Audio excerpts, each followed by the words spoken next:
Très heureux, mesdames et messieurs, de vous retrouver pour ce nouveau numéro de Politicien, votre rendez-vous politique. Il est l'un des chefs d'État les plus discrets du continent. Il parle peu, mais travaille beaucoup selon ses partisans. Depuis presque 17 ans, le président Paul Kagame dirige et demain de mettre le Rwanda, mais n'entend pas du tout s'arrêter de sitôt, puisque à 59 ans, l'homme brigue un troisième mandat. Alors, quels sont les enjeux principaux liés à la présidentielle qui va avoir lieu le 4 août 2017. Quel bilan faire des 2 mandats de Paul Kagame à la tête de Rwanda et surtout, quels sont les défis prioritaires qui attendent le prochain président du pays des 1000 collines? Pour en parler, j'ai avec moi 3 invités. Monsieur Patrick Beko, vous êtes géopolitologue, auteur de plusieurs ouvrages dont Stratégie du chaos et du mensonge, poker menteur en Afrique des Grands Lacs. Merci, Monsieur Mbeko, d'avoir accepté notre invitation. Jean-Baptiste Areliman, vous êtes avocat au barreau de Nanterre, président de l'Institut Afrique Monde. Merci, Monsieur Areliman, d'avoir accepté notre invitation. Merci, monsieur. Et Monsieur Innocent Muhozi, vous êtes journaliste, directeur de la télé-Renaissance implantée au Burundi. Merci, Monsieur Muhozi, d'avoir accepté notre invitation. Merci à vous. Il est donc à la tête du Rwanda depuis le 22 avril 2000 et brigue un 3e mandat après une réforme constitutionnelle. Mais quels sont pour Paul Kagame et son pays, le Rwanda, les enjeux principaux de la présidentielle du 4 août 2017? Élément de réponse dans ce sujet de la rédaction commentée par Graziella Jaconté. Vous m'avez demandé de diriger à nouveau ce pays après 2017. Étant donné l'importance que vous y accordez, je ne peux qu'accepter. Une phrase qui marque la fin d'un faux suspense. C'est donc désormais officiel. Paul Kagame, l'homme fort de Kigali, brigue un 3e mandat. Une candidature rendue possible grâce au référendum de 2016, où les Rwandais, avec 98,4% des voix, ont approuvé la révision de la Constitution. Une réforme constitutionnelle qui offre potentiellement au président Paul Kagame la possibilité de diriger le Rwanda jusqu'en 2034, une candidature vivement critiquée par l'opposition rwandaise qui y voit une dérive autoritaire. Nous avons raison et même si nous sommes minoritaires, nous sommes sur la bonne voie. Vous voyez un peu partout comment les changements de constitution créent des troubles. C'est cela qui nous conforte dans notre combat et on doit tenir compte de tout cela au Rwanda également.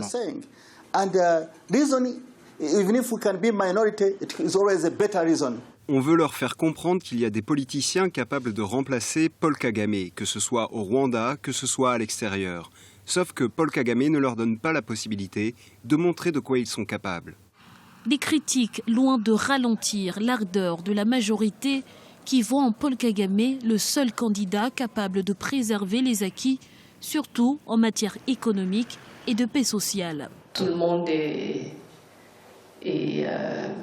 autorisé, si vous voulez, à rentrer dans le débat, à donner des points de vue, mais au final, ce sont les Rwandais qui vont décider. Outre les enjeux d'ordre interne, le prochain président du Rwanda doit faire face aux enjeux d'ordre stratégique et géopolitique.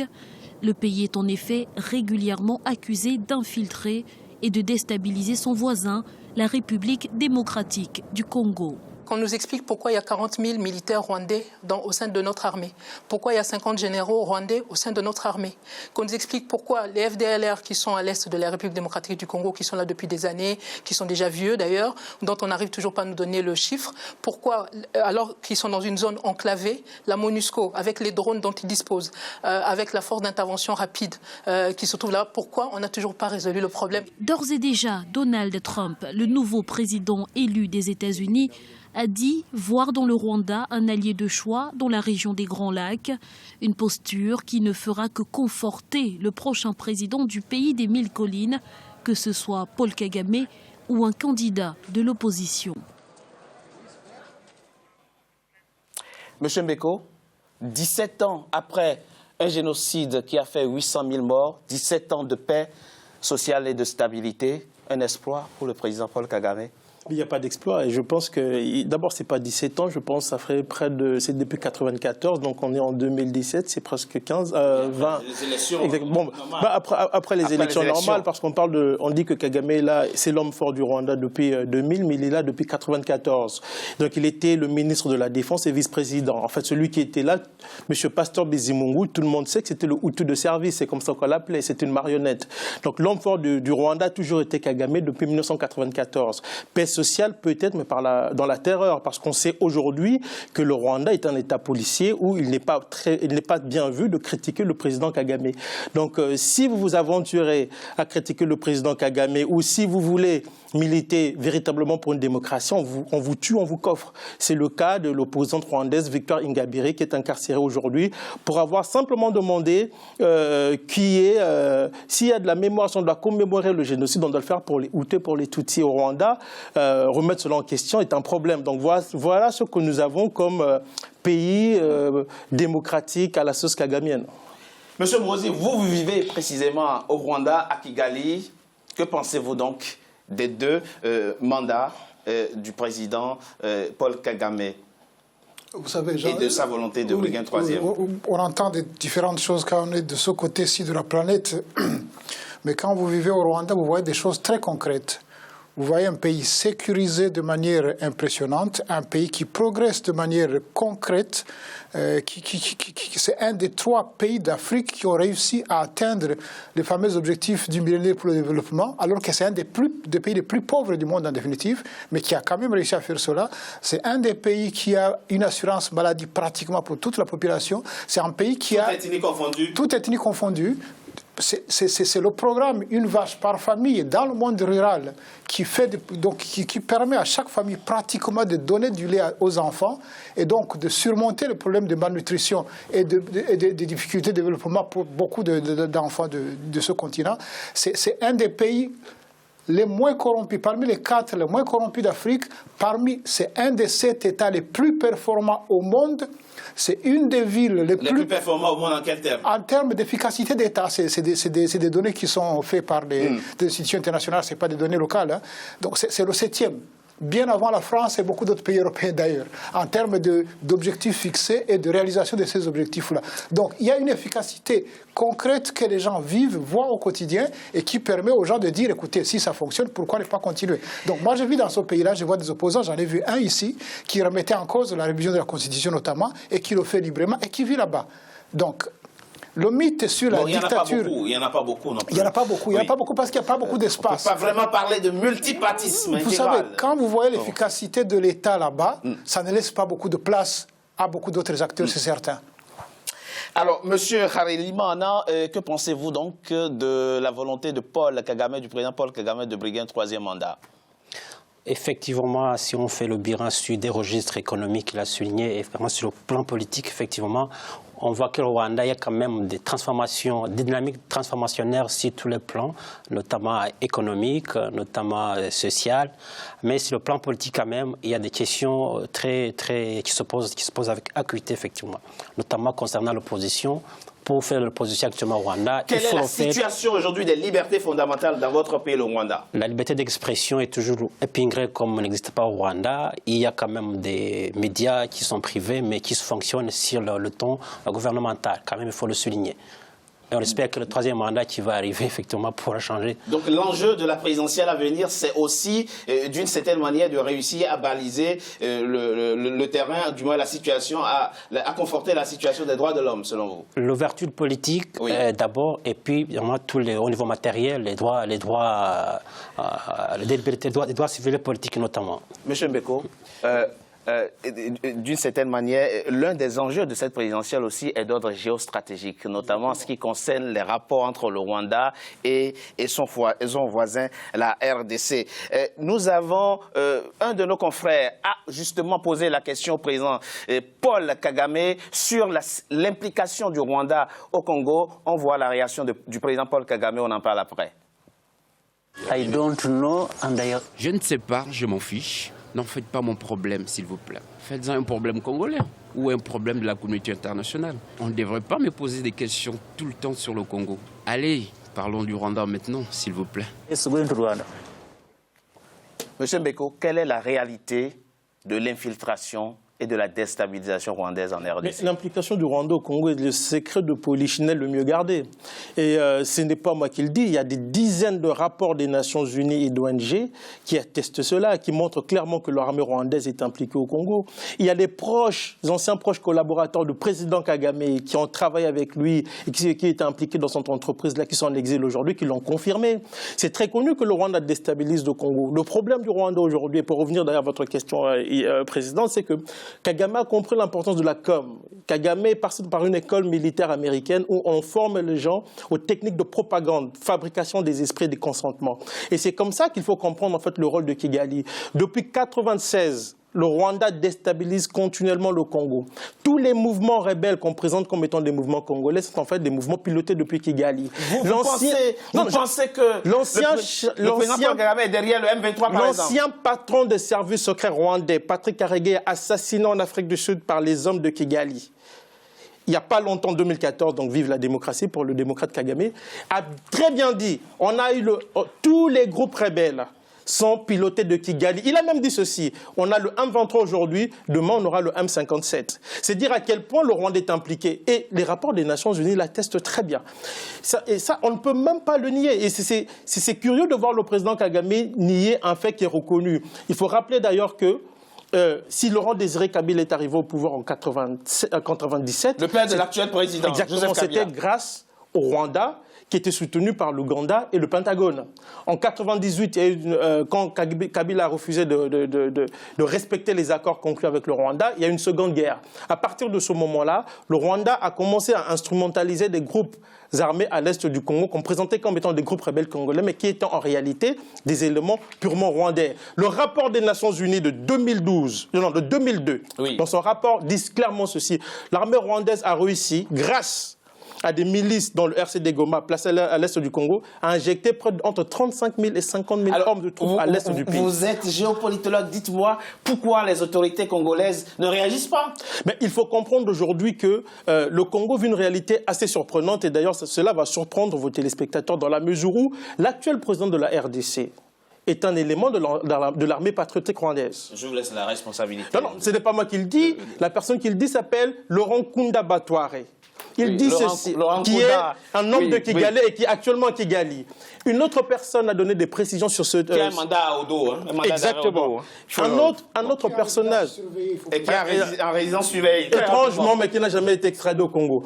Un autre élément important, c'est James Kabarebe. James Kabarebe explique dans Jeune Afrique comment il a appris le métier des armes à l'actuel président du Congo. C'est-à-dire que la RDC aujourd'hui fait face à une situation assez délicate dans la mesure où elle est attaquée de l'étranger et au sein des institutions civiles et militaires congolaises, il y a des éléments qui sont de connivence avec le Rwanda et cela a été amplement documenté. Monsieur Mouazi, une intervenante de l'élément que nous venons de voir dit qu'il y a 40 000 soldats rwandais au sein de l'armée congolaise. Mythe ou réalité? C'est la caricature. C'est la caricature du tout. Vous savez pourquoi? Non. Il y a énormément de rwandophones qui sont congolais et ce qu'on ne veut pas reconnaître comme étant congolais. C'est ceux-là qu'on appelle constamment des Rwandais.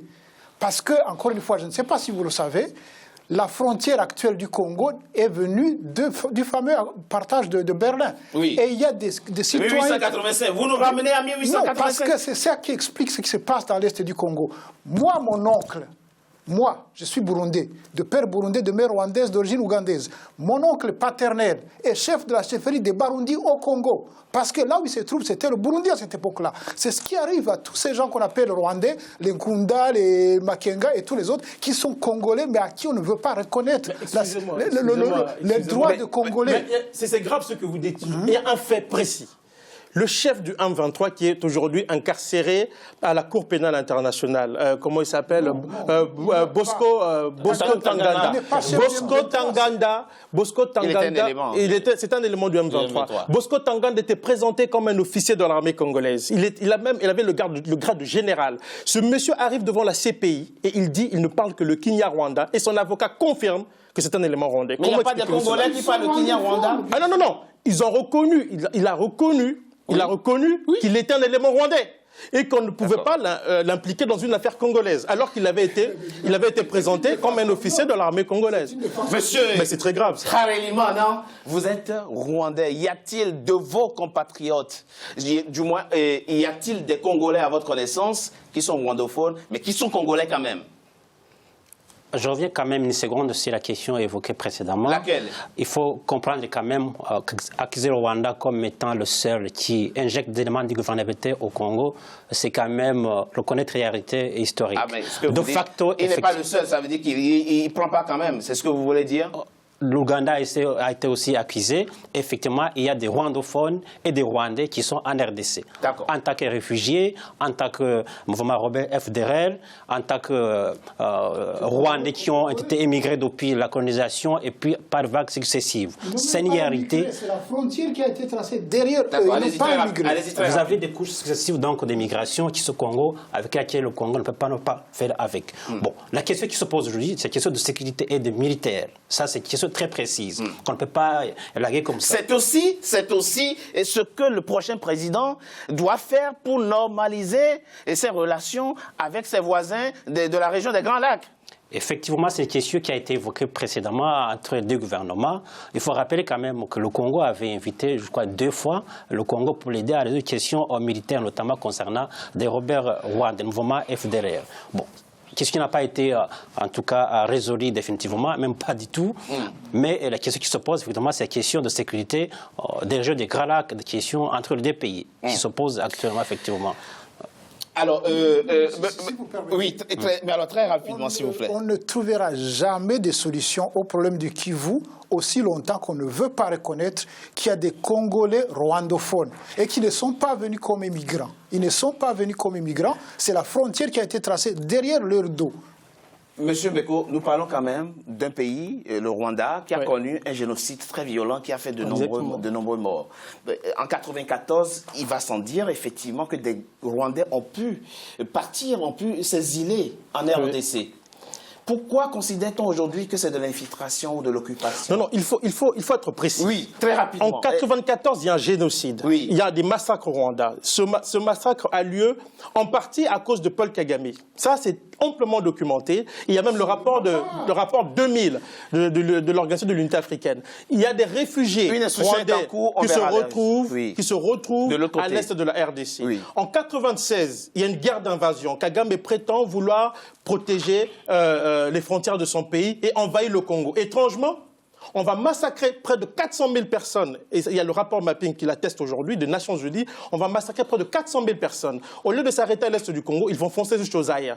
Ce qui prouve que l'intention n'était même pas, en fait, de s'arrêter à l'est du Congo. Et dans mon premier livre, je reproduis un document dans lequel il est clairement établi que l'objectif était le Zaïre. Pourquoi? Parce que derrière le projet rwandais, il y a les États-Unis, la Grande-Bretagne et tous les pays qui vont soutenir Kagame dans sa politique macabre dans la région des Grands Lacs.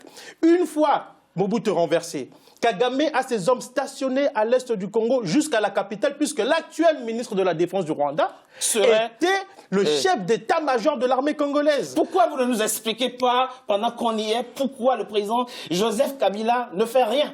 Parce qu'il est suspecté d'être de connivence avec le Rwanda. Ça, c'est le premier élément. Le deuxième élément, sur la question des rebelles Hutus. C'est très important, la question des rebelles Hutus. Oui. Chose étrange, Kabarebe était le chef d'état-major de l'armée congolaise. Étrangement, ils n'ont jamais cherché à régler la problématique des rebelles Hutus à l'est du Congo. Ils s'étaient stationnés au Congo pendant 2 ans.